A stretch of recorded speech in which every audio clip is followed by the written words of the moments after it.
Boa noite, meus irmãos. Que Jesus nos envolva na sua paz, para que nós consigamos ser instrumentos do seu amor. Nunca se precisou tanto de Jesus quanto agora, né? Ficamos agora mesmo sabendo que hackearam os nossos cursos no YouTube, que agora a gente só está no Facebook, e diz que eles hackeiam para pedir dinheiro. É sinal que o curso está bom, né? O curso não, o YouTube, o valor do YouTube da casa. Né? Ai, e eu recebi um livro de presente, eu achei que era Geraldo o nome, mas agora eu traduzi, é Gustavo. Tem algum Gustavo aqui no nosso grupo? Não, é o que me mandou o livro, ele me mandou um livro meu, novinho, de presente. E eu queria agradecer. Não tem nenhum Gustavo, né? Então não é desse grupo, pode ser da internet. Então, meu irmão, se você é da internet, muito obrigado. O livro vai me ser muito útil, porque eu só tinha um livro, agora pelo menos eu tenho dois, né? Então vamos lá.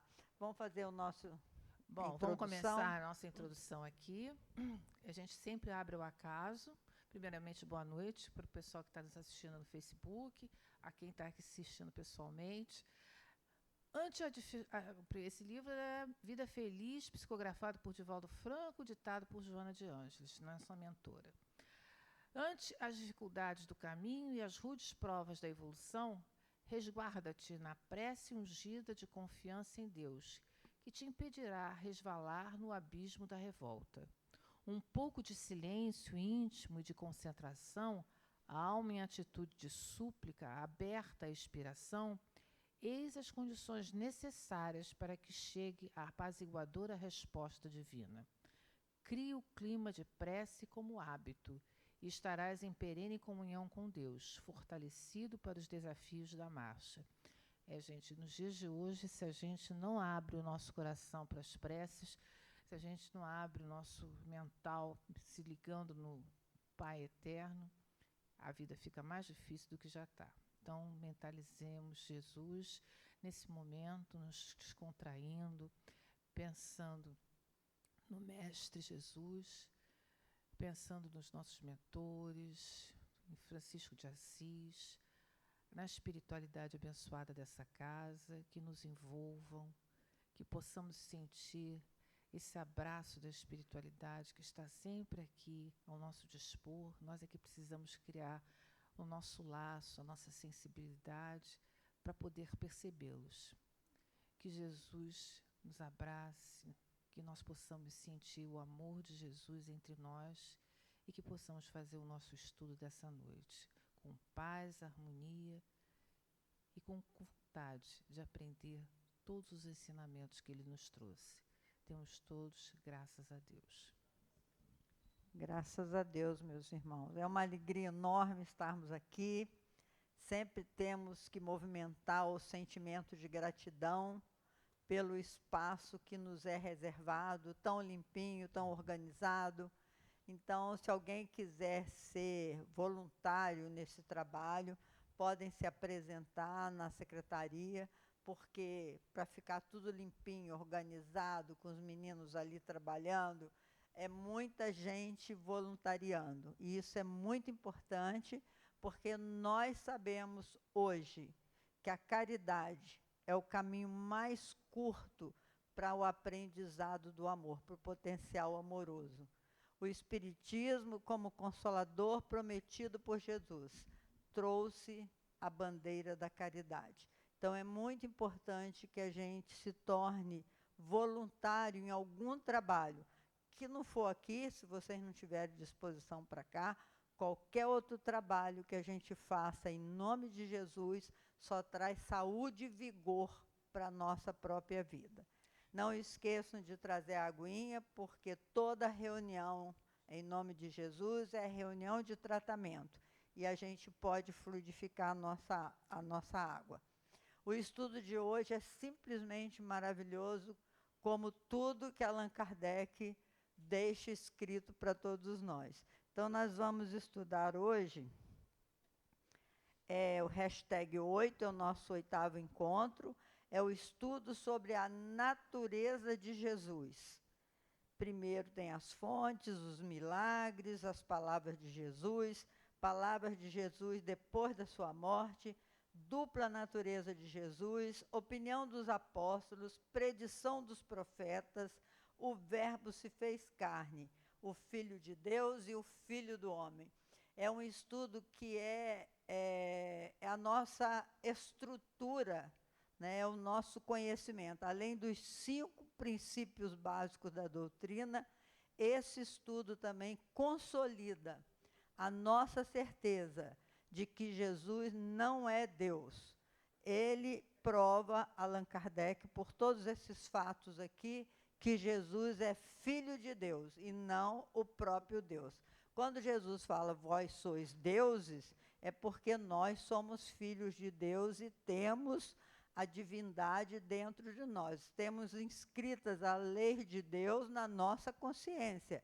Então ele disse, vós sois deuses, no sentido de nós sermos filhos de Deus, todos nós. Então vamos seguir? Vamos lá. Vai lá, Preci. Bom, os fatos que estão no Evangelho. Esse capítulo ele faz várias citações do Evangelho. Então, é bom, quando vocês forem ler esse capítulo, que vocês tenham a possibilidade de acessar todos os versículos, todas as citações de Jesus e compreendê-las mais profundamente. Não apenas ler, mas aprofundar o entendimento de cada citação. E ele diz o seguinte, o Allan Kardec, nesse capítulo: no exame que vamos fazer da questão da divindade do Cristo, pondo de lado as sutilezas da escolástica, nos apoiaremos exclusivamente nos fatos que ressaltam do texto do Evangelho e que, examinados conscienciosamente, sem espírito de partido, ou seja, sem uma determinação para um lado ou para o outro, de forma equilibrada, de forma isenta agora está me faltando a palavra. De preferência, obrigada, Leila. De forma abundante e sem espírito de partida, de forma abundante, facultam todos os meios de convicção que se possam desejar. Ora, entre esses fatos, outros não há mais preponderantes e concludentes de que as próprias palavras do Cristo, que ninguém poderá refutar sem enfraquecer a veracidade dos apóstolos. Então, o que ele vem dizer? Que todas as citações dadas por Jesus, todas as parábolas, todos os ensinamentos que ele nos trouxe, são a prova viva do que a Leila acabou de dizer. E Jesus não deixou nada escrito. Ele apenas trouxe o seu conhecimento, a sua experiência, e deixou verbalmente. O seu conhecimento todo foi oral. Nada foi deixado por ele de uma forma escrita. E quem fez os seus ensinamentos por escrito foram os apóstolos, mais tarde. Então, tudo que a gente conhece das citações, das palavras, dos ensinamentos que Jesus nos trouxe, foi através de quem? De Marcos, de Paulo, de João, certo? Então, ele não trouxe nenhuma condição da gente ler alguma coisa que ele tenha deixado. Ele apenas fez suas profecias, ele simplesmente fez os seus sermões, o Sermão da Montanha, e pregou, mas tudo de forma oral, nada de forma escrita. E é aqui ele traz o conhecimento de forma que a gente tenha, por exemplo, as parábolas. Por que Jesus se manifestava por parábolas? Porque era uma forma que ele tinha de eternizar o seu conhecimento. Porque aquele conhecimento, de forma que a interpretação daquilo não se adulterasse, se eternizasse. Porque, na verdade, o que ele se deixasse por algo por escrito, aquilo poderia ser adulterado, né, pelo próprio homem. Quando você transcreve para outro idioma, muitas vezes o idioma não tem a palavra adequada para aquele tipo de ideia, para aquele tipo de pensamento. Então, você muda o significado. Agora, se você deixa a mensagem oralmente, aquilo não tem como ser adulterado. É isso mesmo, vamos seguir. Os milagres provam a divindade do Cristo, que tem pessoas que falam assim, ah, não, mas Jesus fez milagre. Então, o fato dele realizar milagre prova que ele era Deus? Então, não. A resposta de Allan Kardec. A própria igreja tira os milagres como prova da divindade do Cristo, porque o demônio os pode também realizar. Então, a igreja, Santo Agostinho, São Tomás d'Aquino, aqueles precursores da igreja, eles disseram, os milagres não são provas de que Jesus é Deus, porque o demônio também realizava fenômenos. Os fatos milagrosos não são privilégios da religião cristã. Não há religião alguma, idólatra ou pagã, que não tenha seus milagres tão maravilhosos quanto os do cristianismo. E a igreja se privou do direito de os contestar, porque deu às potências infernais o poder de também operar milagres. Os efeitos do magnetismo, do sonambulismo, do êxtase, da dupla vista, do hipnotismo, da catalepsia, da anestesia, da transmissão do pensamento, a presciência, as curas instantâneas, as possessões, as obsessões, as aparições e transfigurações formam a quase totalidade dos milagres do Evangelho. Então, tudo isso que o Cristo realizou, segundo os estudos da doutrina espírita, não são milagres, são coisas da natureza que, como ele mesmo disse, isso que eu faço, vós podeis fazer e ainda muito mais. Então, Jesus, ele disse que todos aqueles fenômenos que ele realizava, todos aqueles, entre aspas, milagre, ele realizava porque ele tinha conhecimento de coisas que só agora a gente tem. Porque também naquela época a gente tem que ver que aquele povo onde ele estava não tinha condições ainda de compreender, porque ele era considerado o Cristo, aquele que fazia os milagres, porque eles não tinham conhecimento do que era magnetismo, né? Então, toda essa ciência que depois foi desvendada ao longo do tempo, que Kardec vem a falar, que a ciência, quando ela chegar ao ponto de se modificar, a doutrina espírita tem que acompanhar a ciência. Claro. Entendeu? Então, essa ciência, esse conhecimento, o povo daquela época não tinha capacidade de compreender. Então, esse foi o grande ponto, que Jesus já trazia esse conhecimento pela evolução dele. Claro, então, ele já sabia manipular os fluidos, já sabia levitar, porque você vê, hoje em dia, todos esses fenômenos, tem muitos religiosos de outras seitas, tipo a turma do Tibete, do Dalai Lama e tantos outros que fazem meditação, e hipnotizadores também, que conseguem realizar esse tipo de fenômeno. Então, não é por isso, segundo os estudos de Allan Kardec, que Jesus é Deus. Não é porque ele realizou esses fenômenos que ele seria Deus. Então, vamos lá. As palavras de Jesus provam a sua divindade. Provam a sua divindade, provam a sua divindade. Deixa eu ler aqui perto, Leila. As palavras de Jesus provam a sua divindade? As palavras que Jesus tantas vezes repetiu, aquele que me enviou, não só comprovam uma dualidade de pessoas, mas também, como já dissemos, excluem a igualdade absoluta entre elas, porquanto aquele que é enviado necessariamente está subordinado a quem envia. Evidentemente, se ele disse aquele que me enviou, ele está dizendo o quê? Alguém acima dele o enviou. Então, ele está fazendo o quê? Uma separação, mostrando bem que ele é um e o Pai está acima dele. Ele foi um enviado. Então, ele usa bem aquele verbo, aquele que me enviou. Fica claro isso. Ele está subordinado àquele que o enviou. Mas se quem vem é soberano em pessoa, falará em seu próprio nome e não dirá aquele que me enviou, visto que ele não pode enviar-se a si mesmo. Certo?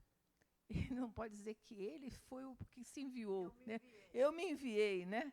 Jesus o disse em termos categóricos: não vim de mim mesmo, foi ele quem me enviou. Então ele mostra nas palavras dele que existe alguém acima dele, que é, no caso, Deus, né, que foi quem o enviou. Ele é um enviado de Deus. Ele é aquele que vem trazer a palavra. Ele é aquele que vem trazer o recado, a mensagem de Deus. Então ele se coloca como enviado, para distinguir essa ideia, como a Leila falou no princípio, que Jesus não é Deus.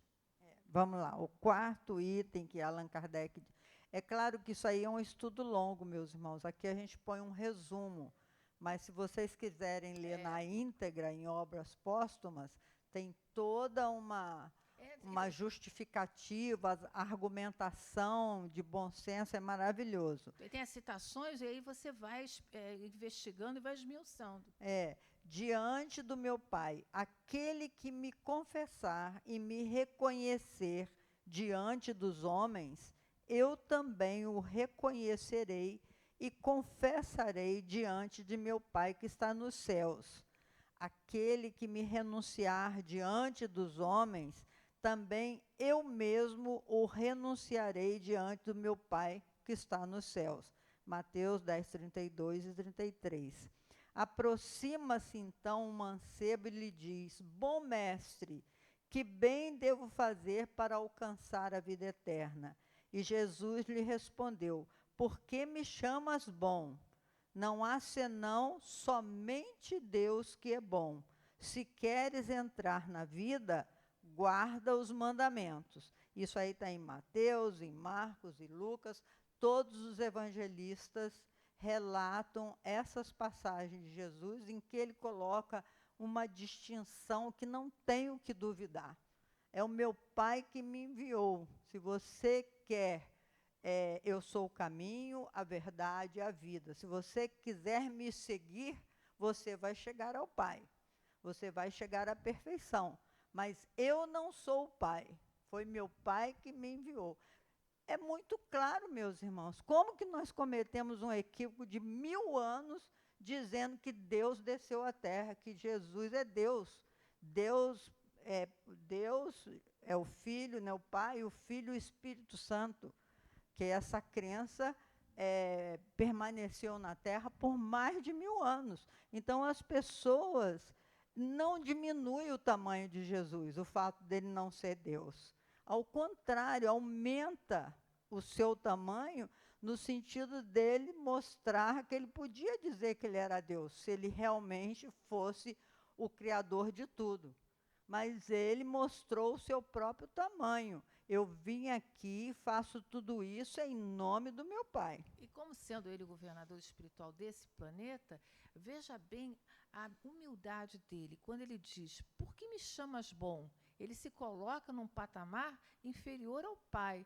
Ele não se sobressai. Ele mostra exatamente o tamanho dele, que foi o que a Leila acabou de falar, né? Não há sendo somente Deus que é bom. Se queres entrar na vida, guarda o mandamento. Quer dizer, ele é o caminho, mas ele mostrou o tamanho dele. Ele foi humilde, mas se colocou num status em que ele não poderia ser comparado com o Pai. Exatamente. Então, vamos lá, Priscila, você. A quarta argumentação. Vocês estão convencidos já de que Deus não é Jesus? Já, né?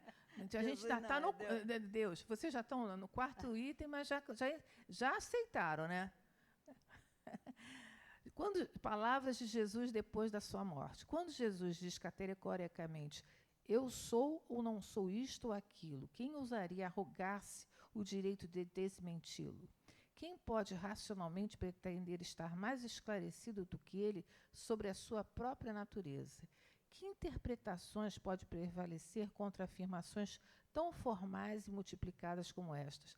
Não vim de mim mesmo, mas aquele que me enviou é o único Deus verdadeiro.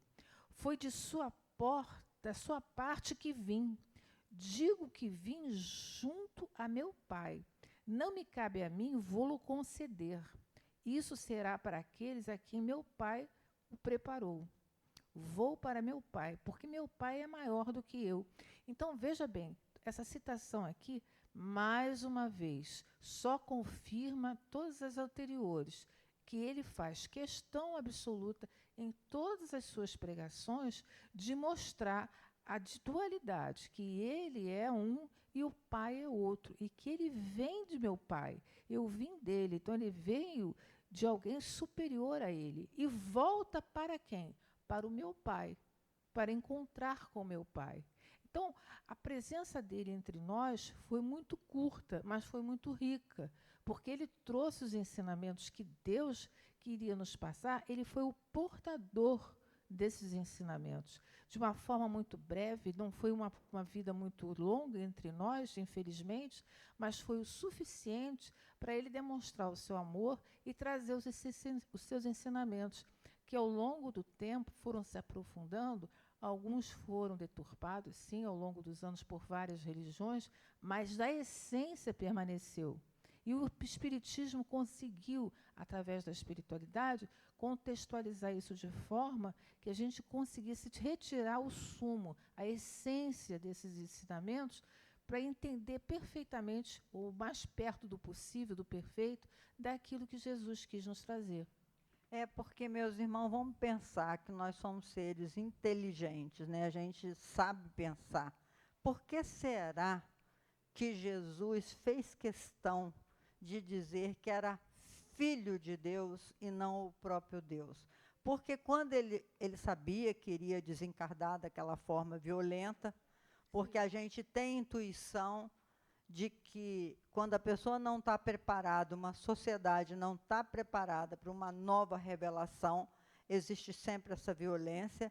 Então ele sabia, ele tinha ciência que ele não poderia ficar muito tempo, que ele iria retornar à dimensão espiritual. Se ele se permitisse dizer que era Deus, a humanidade toda ia dizer: não, ele só apareceu, ele só se materializou, ele só fez tudo isso porque ele é Deus. Então, ele está muito superior a todos nós e a gente não tem como ressurgir dos mortos, digamos assim, né? Porque ele, sendo Deus, conseguiu. Ele, sendo Deus, pôde espantar os demônios, tirar os demônios do corpo das pessoas. Ele, como sendo Deus, então iria ficar uma situação que a sua morte seria em vão. Porque ao ele ressurgir de dentre os mortos, né, aparecer para Maria Madalena, que foi a primeira pessoa que ele apareceu, e depois ficar 40 dias convivendo com seus discípulos, segundo o Evangelho, dando todo o roteiro, o caminho que eles deveriam percorrer para que a boa nova não se perdesse. Então, ele mostrou a imortalidade da alma. O maior recado que o Cristo trouxe foi a imortalidade da alma. Ele falou: vou para o meu Pai. Então, ele demonstrou com a própria vida, ele se permitiu morrer daquele jeito, que ele poderia simplesmente desmaterializar ali e não passar por aquilo tudo. Ele passou por todos aqueles processos como filho do homem, nascido da barriga de uma mulher. Ele não veio destruir a lei, mas veio cumpri-la, a lei de Deus. Então, olha como é bonito isso, gente. O fato dele não ser Deus não o torna menor, porque torna a grandiosidade de Jesus está exatamente nesse recado que ele deixou para a humanidade, de que ninguém vai morrer, que nós vamos devolver o corpo à terra e vamos ascender com o nosso corpo espiritual. E ele provou, ele não só falou, porque palavras falam ao vento, como diz o Padre Antônio Vieira, mas as obras é que falam ao coração. Então, ele comprovou a imortalidade da alma. Ninguém pode duvidar que o ser humano é imortal, porque ele foi o Filho do homem, e não Deus, o Criador de todas as coisas. Vocês estão entendendo como é bonito isso? A gente vê a obstinação dos espíritos falarem a Allan Kardec comprovar que o mestre foi filho de um homem, filho de José, de um carpinteiro, filho de Maria, uma mulher jovem de 15 anos. Então, é muito bonita essa história de Jesus, mas nós fizemos uma miscelânea, nós, quando eu digo nós, é seres humanos, ao longo As religiões, né? das nossas reencarnações, nós fomos criando os equívocos em cima de equívocos, porque não precisaria do Consolador se nós tivéssemos entendido a mensagem do Cristo.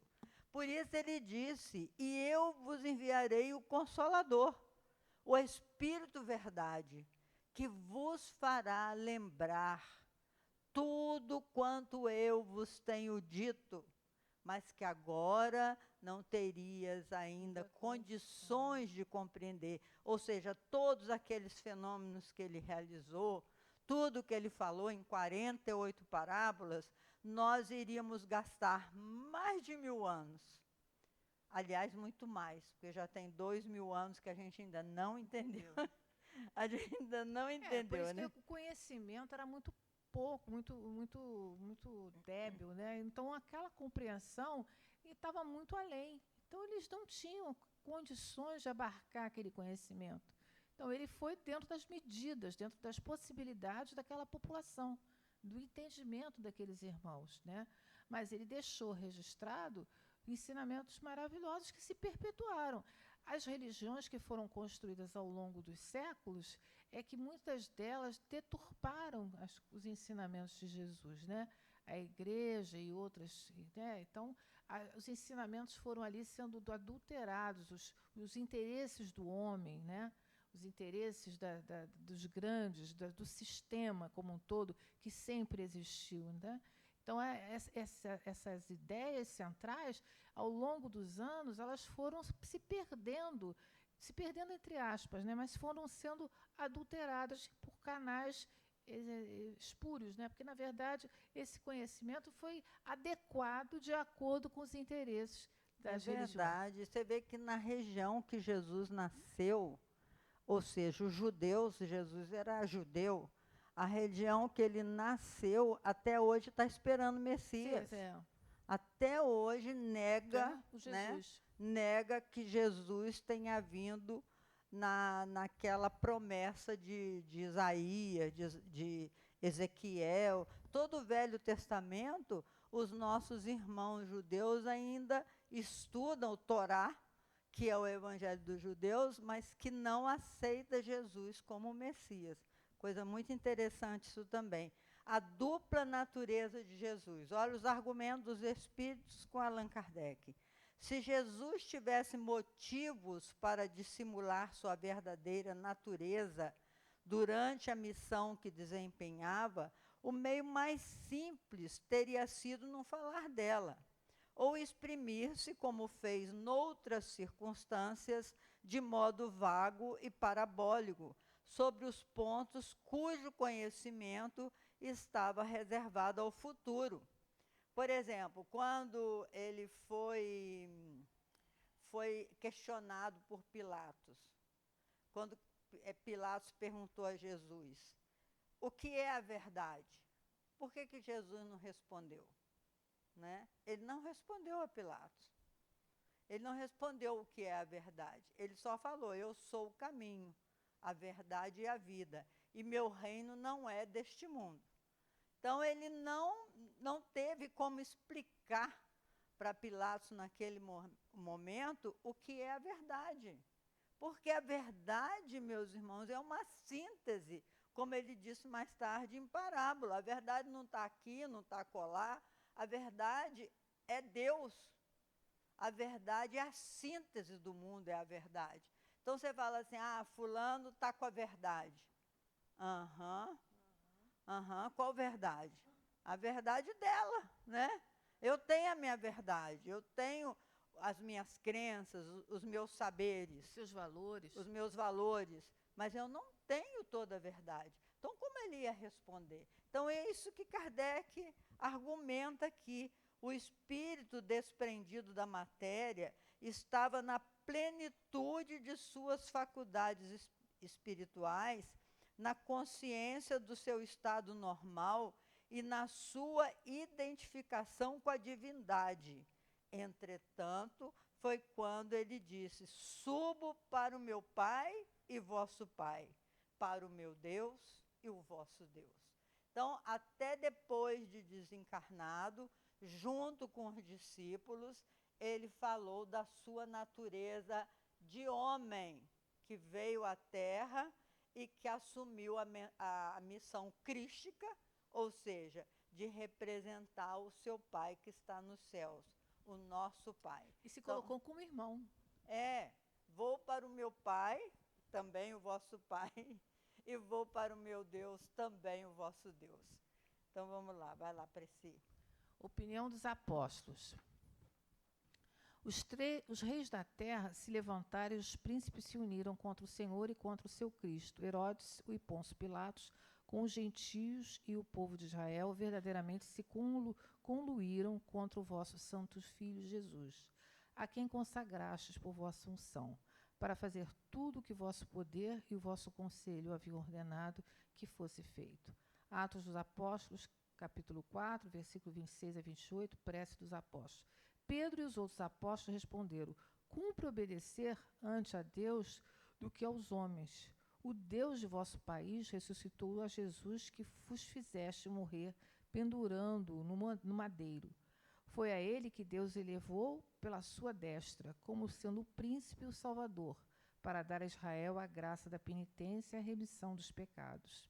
Aqui ele mostra, né, que Deus de nosso país ressuscitou a Jesus, que vos fizeste dos nossos pais, Deus dos nossos pais, ressuscitou a Jesus, que vos fizeste morrer pendurando no madeiro. Foi ele que levou a sua destra, ou seja, a sua cabeça, né, a sua testa, como sendo o príncipe e o salvador, para dar a Israel a graça da penitência e a remissão dos pecados. Mostrando, né, dentro das opiniões dos apóstolos, a grandeza de Jesus.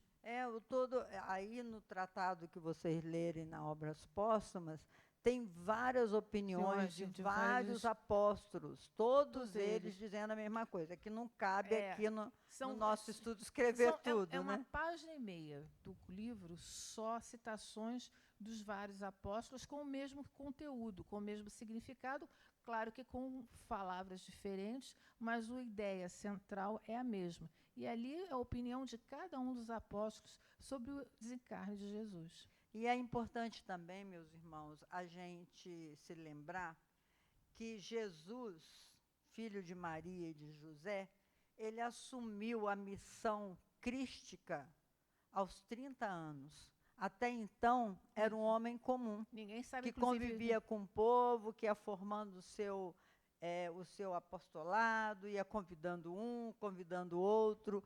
Claro que todos aqueles seus apóstolos, né? Apóstolo fala? Apóstolo. Todos aqueles. É apóstolo? É apóstolos. De vez em quando dá um branco. Todos aqueles seus seguidores, o seu colegiado, vamos dizer assim. É apóstolo. Toda aquela turma já estava preparada para o chamado que eles iriam ter. Na verdade, não existe registro da vida de Cristo antes dos 30 anos. O registro da vida de Cristo é dos 30 aos 33, que foi justamente o período do missionário dele. Então, os apóstolos, que ele já foi escolhendo aqueles pescadores, já estavam preparados. Eram homens rudes, homens muito sem cultura, sem nenhum tipo de muitos deles nem sabiam ler, a não ser Mateus, que era escriba, né, e Judas também, que sabia ler.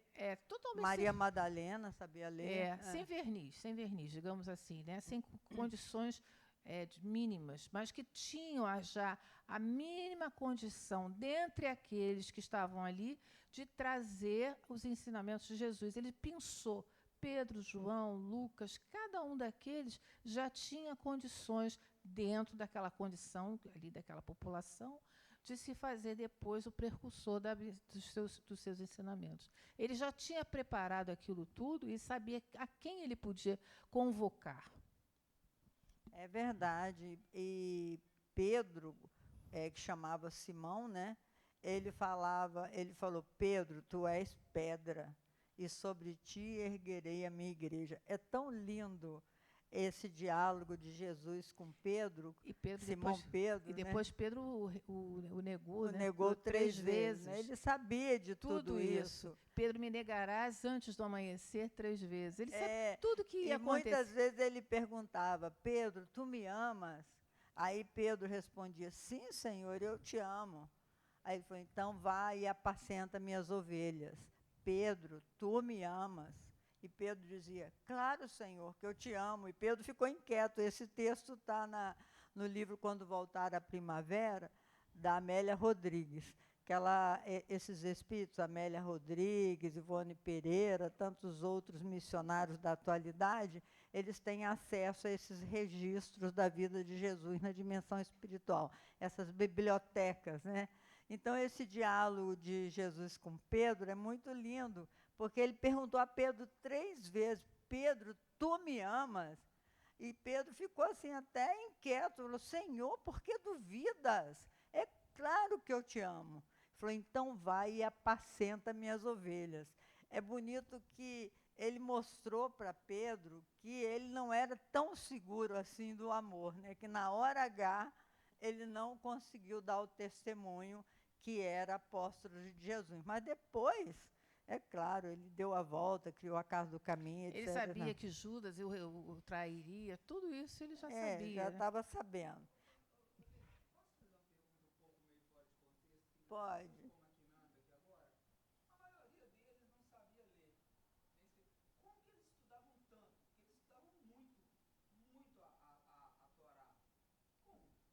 Eles estudavam a partir da repetição.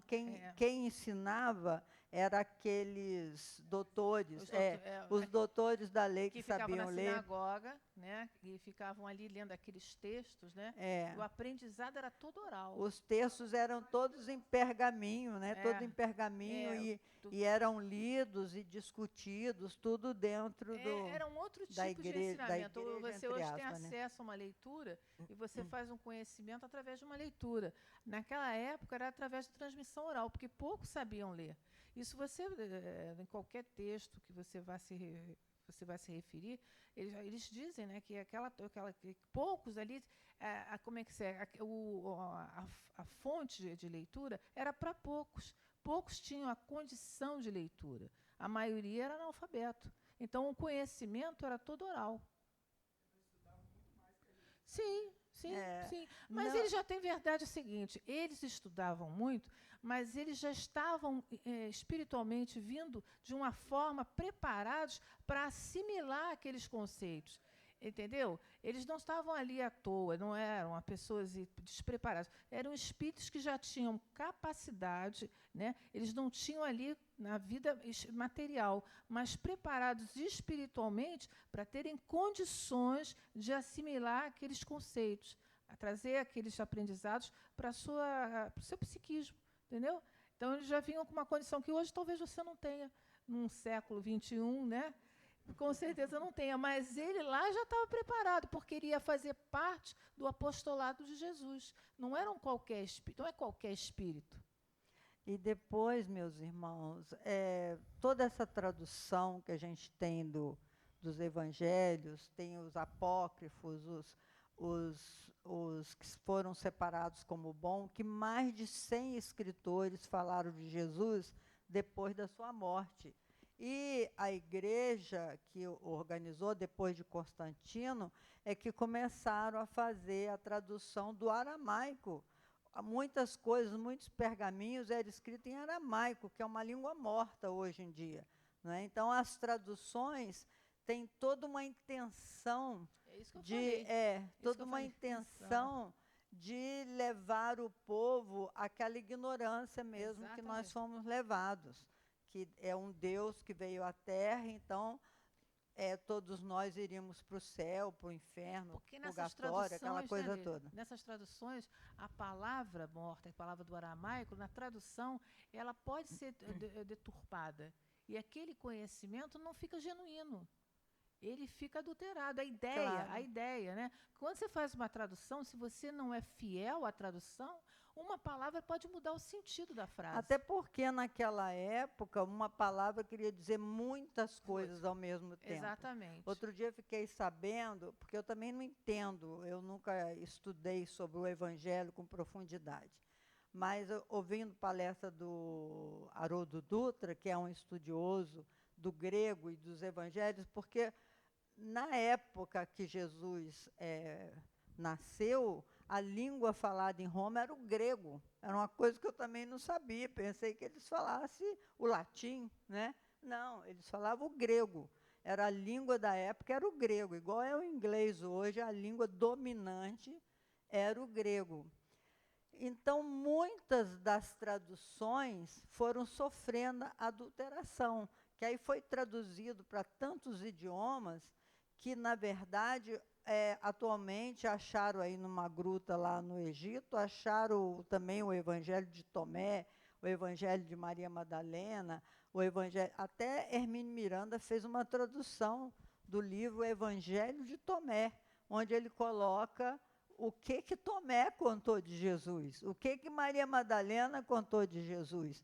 Não só esses 4 evangelistas, Mateus, Marcos, Lucas e João, que foram escolhidos os santos da igreja, que, aliás, são maravilhosos mesmo, Santo Agostinho, São Tomás de Aquino, todos esses espíritos cumpriram uma trajetória de muita luz para manter o evangelho na terra, mas tem outros evangelistas também.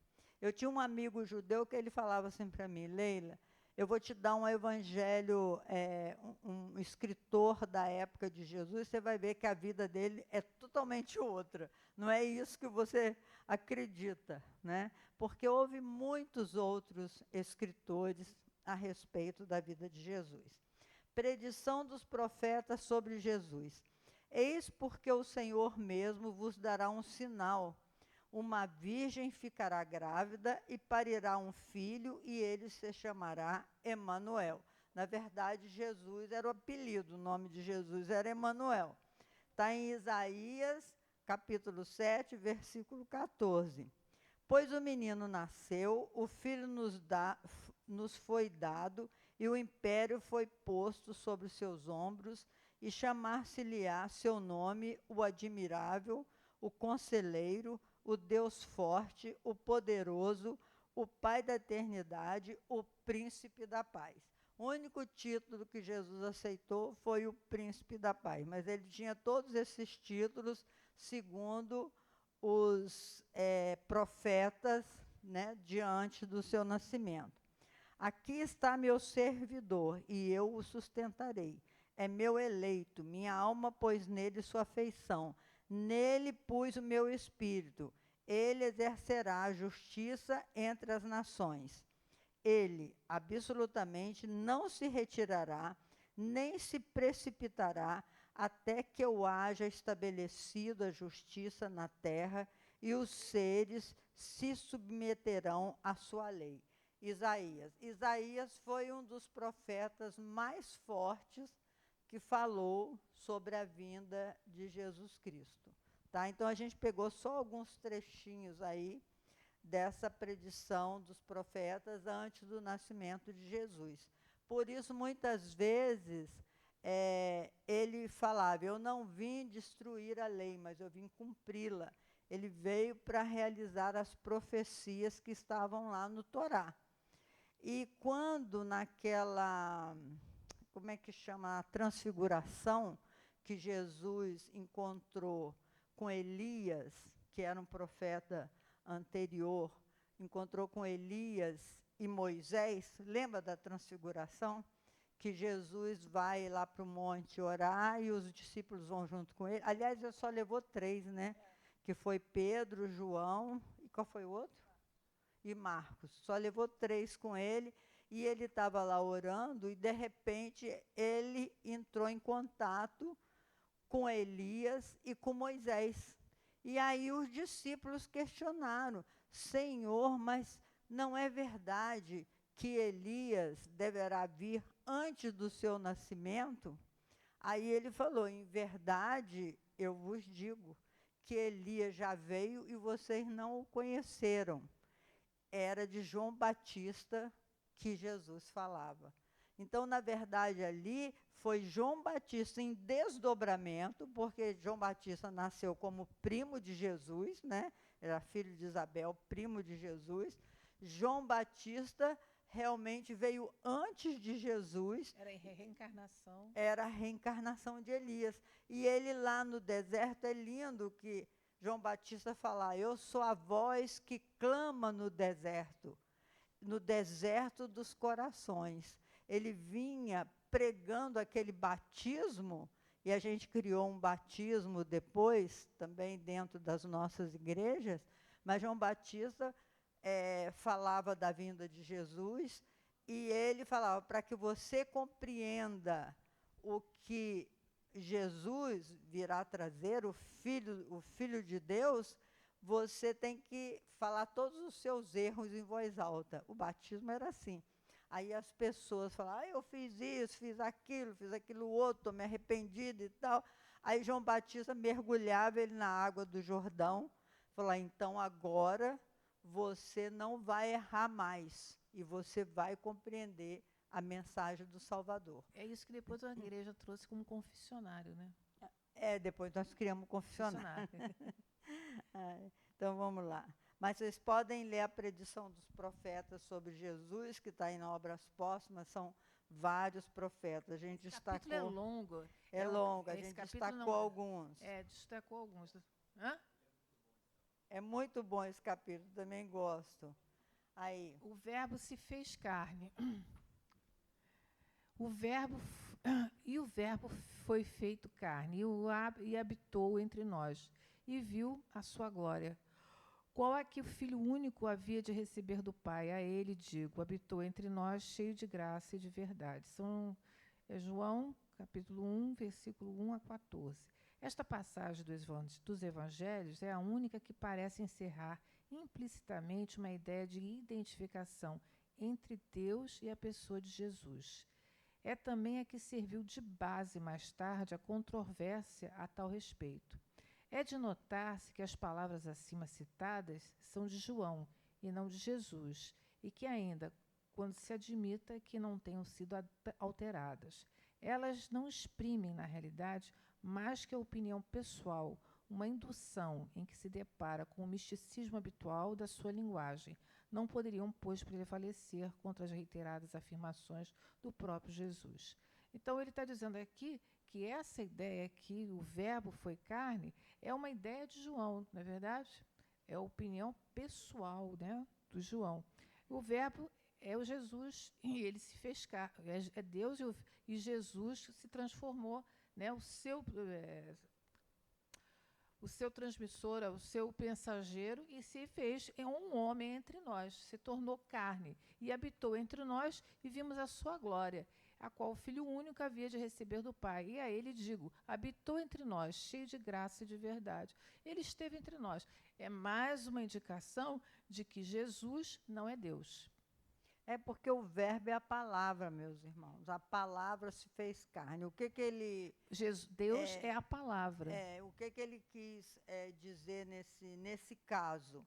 É que ele foi o representante fiel de Deus, da palavra de Deus, de tudo aquilo que Deus gostaria que nós conhecêssemos. Então, o Verbo se fez carne nesse sentido, e não que Deus sendo o Verbo, porque Deus é muito além do Verbo. Deus é a transmissão do sentimento, da vontade de Deus, dos ensinamentos de Deus vindos através do homem. Uhum. Então, vamos lá.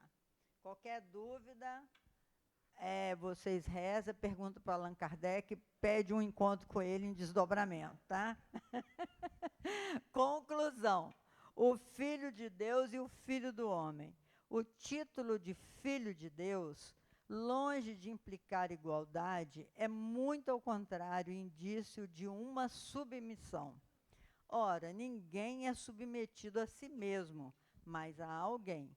Para que Jesus fosse em absoluto igual a Deus, fora preciso que ele existisse como Deus de toda a eternidade, isto é, que fosse incriado.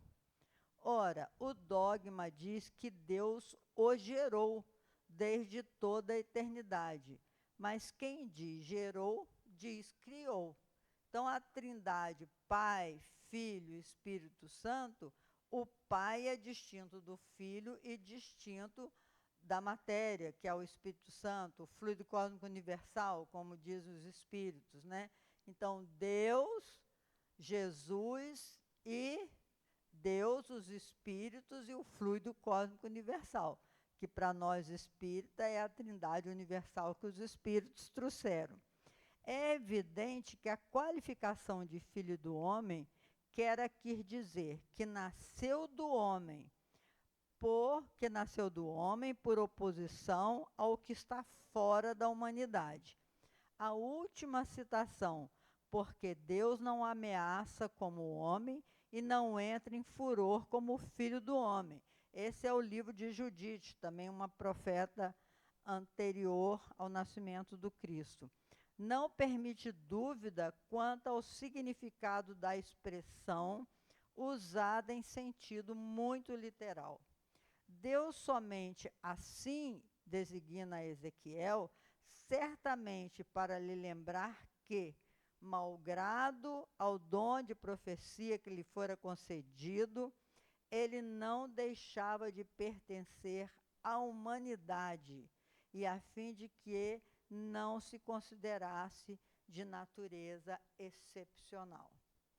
Então, meus irmãos, o Consolador prometido por Jesus, que é esse conjunto de espíritos que estiveram na Terra, como diz Conan Doyle no livro A História do Espiritismo, toda essa falange veio ajudar ao codificador Kardec nessa missão extraordinária de sistematizar os ensinos que os espíritos trouxeram. Ele foi o grande pedagogo que conseguiu publicar um livro que tem 4 partes, que na primeira parte ele desenvolve na Gênese, depois a segunda parte ele desenvolve no Evangelho segundo o Espiritismo, a terceira parte ele desenvolve nos livros dos médiuns, e a quarta parte das Esperanças e Consolações ele desenvolve no livro Céu e Inferno.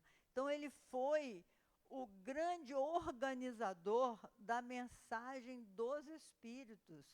Então esses Espíritos vieram trazer um novo momento para a nossa compreensão do mundo e de quem realmente foi Jesus. Como diz os Espíritos, maior Espírito que já passou pela Terra, mas ele faz parte da nossa humanidade. Ele é o Espírito mais evoluído que chegou na Terra, representando a vontade do nosso Pai, do nosso Criador. Então, os 5 princípios básicos dessa doutrina são fundamentais que a gente não perca de vista. O primeiro princípio básico é que nós acreditamos e temos a certeza, porque a fé é aquela que pode encarar a razão face a face em todas as épocas da humanidade. Isso aí está na primeira página do Evangelho segundo o Espiritismo. É a certeza de Deus. Deus que é Deus. Inteligência suprema do universo, criador de todas as coisas. O segundo princípio básico que Jesus veio à Terra para comprovar é a imortalidade da alma.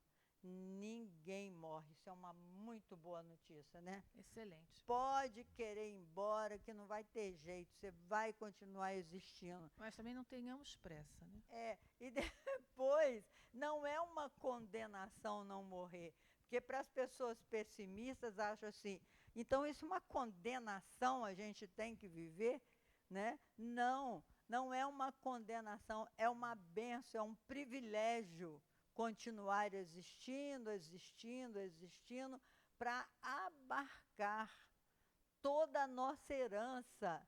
Nós somos o Deus das estrelas. No Evangelho, quando traduziram o Deus dos exércitos, é que a palavra que representa estrela na época era a mesma coisa que exército.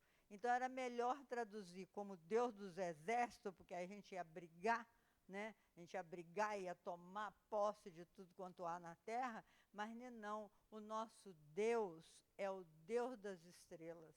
Nós somos herdeiros de todo o universo.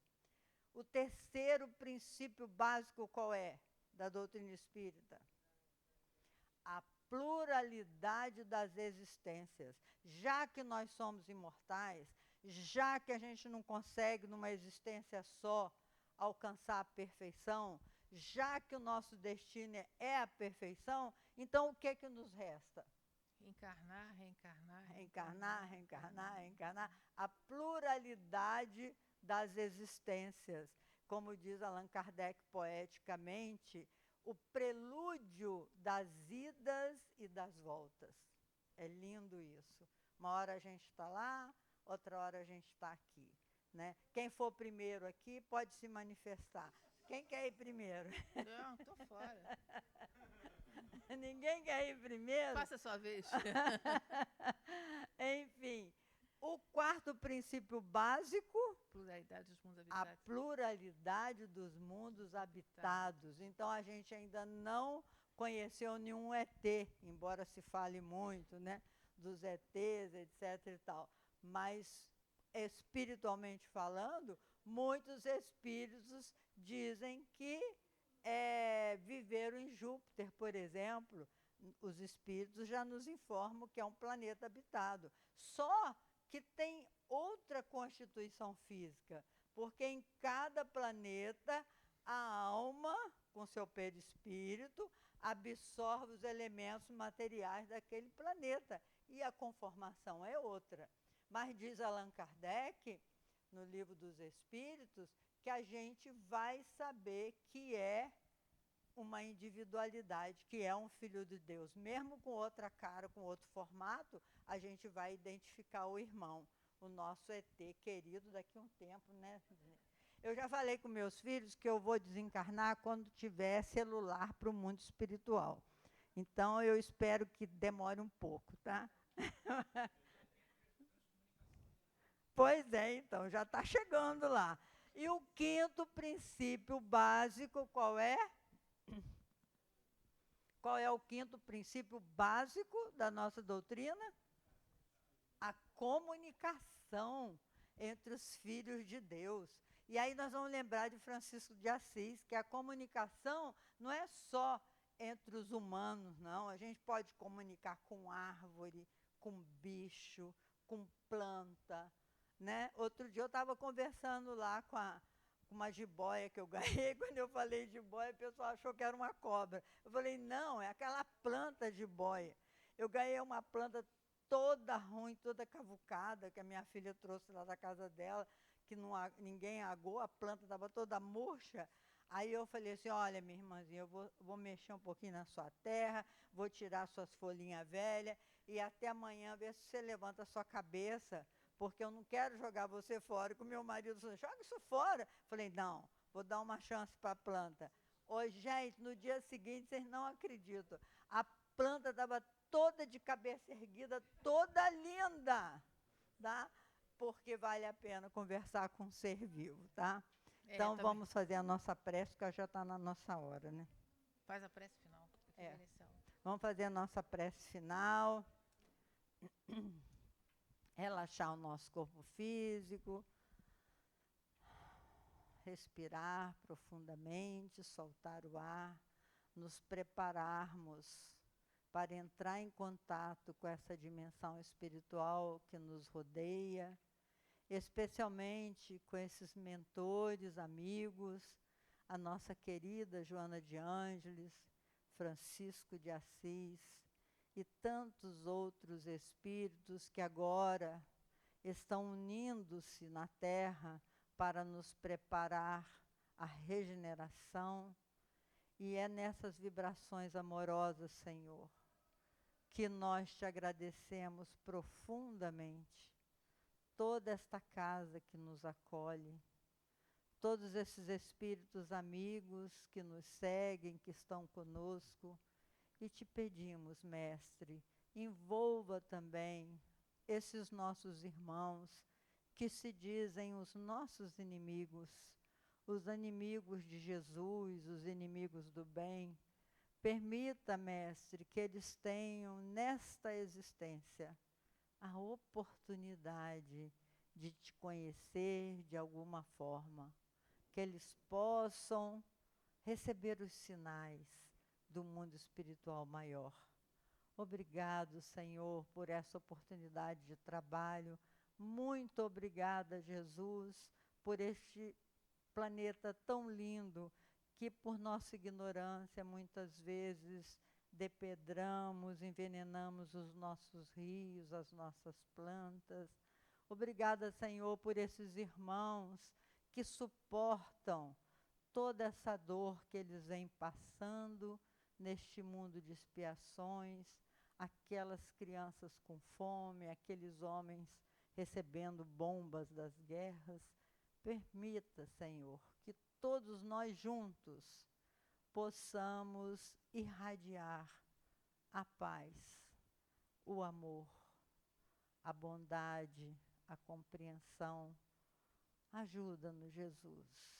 É em teu nome, em nome de Deus, que damos por encerrado os trabalhos do nosso curso de hoje. Que assim seja, Jesus. Graças a Deus. Obrigada a todos e boa semana para todos.